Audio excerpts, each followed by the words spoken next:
Welcome back. We are discussing Richard Nixon and civil rights. Last time we were together, we discussed how he used the Southern strategy and dog whistles, catering to the Southern whites and the Midwestern whites, and well, just whites in general, to gain votes during the 1960 presidential election. And he won. Now, let's talk about his presidency. In 1969, Nixon pointed out that there has never in history been an adequate black nation, and they are the only race of which this is true. So an entire continent is like inadequate? An entire continent. Really? In February 1970, discussing Southern school desegregation, they say that Nixon feels we have to take some leadership to try to reverse court decisions that have forced integration too far too fast.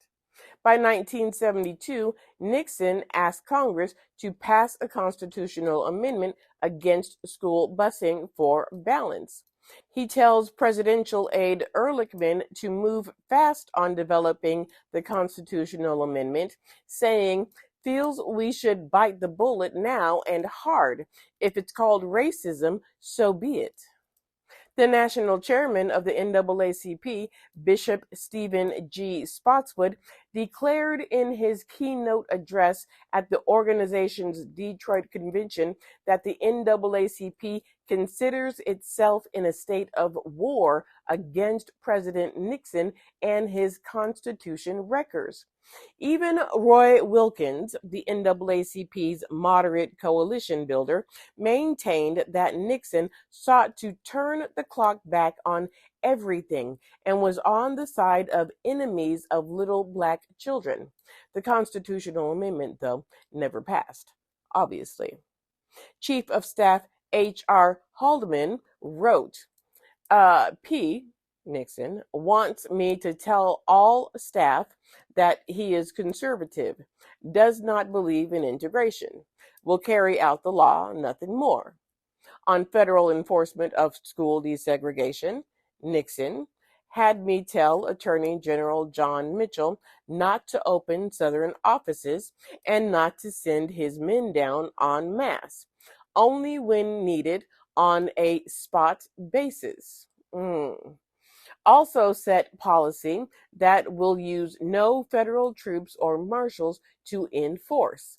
Must be done by locals. The problem is that the locals wouldn't do it. We take a very conservative civil rights line.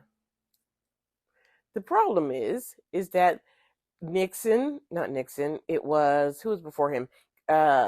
Eisenhower and Kennedy had to federalize the local National Guard. The locals wouldn't do it. Nixon believed that forced integration of housing or education was just as improper as legal segregation, and he took a strong public stance against its continuation.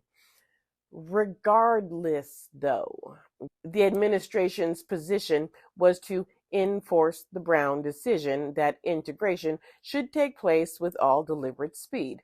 He's like, we still have to abide by the verdict.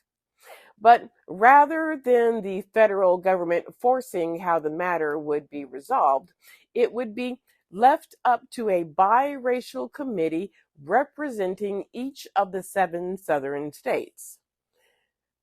The plan proved pivotal to the end of school segregation.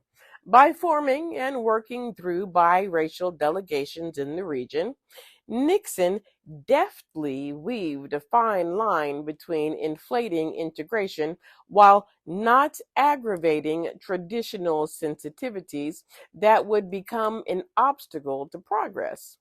In fall 1969, 600,000 blacks attended desegregated schools in the South. He managed to get it done.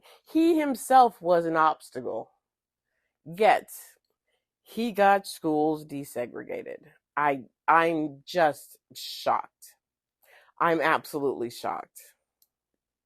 1 year later, so 1970, 3 million blacks had been integrated.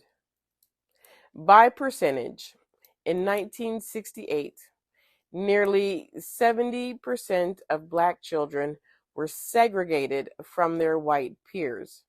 By the end of Nixon's first term, just 8%. I am shocked. For a man who did everything to fight desegregation, he managed to get it down to 8%. Now, ask yourself, how many schools are desegregated now? Tomorrow, we'll discuss the other areas that Nixon helped or hurt the civil rights movement.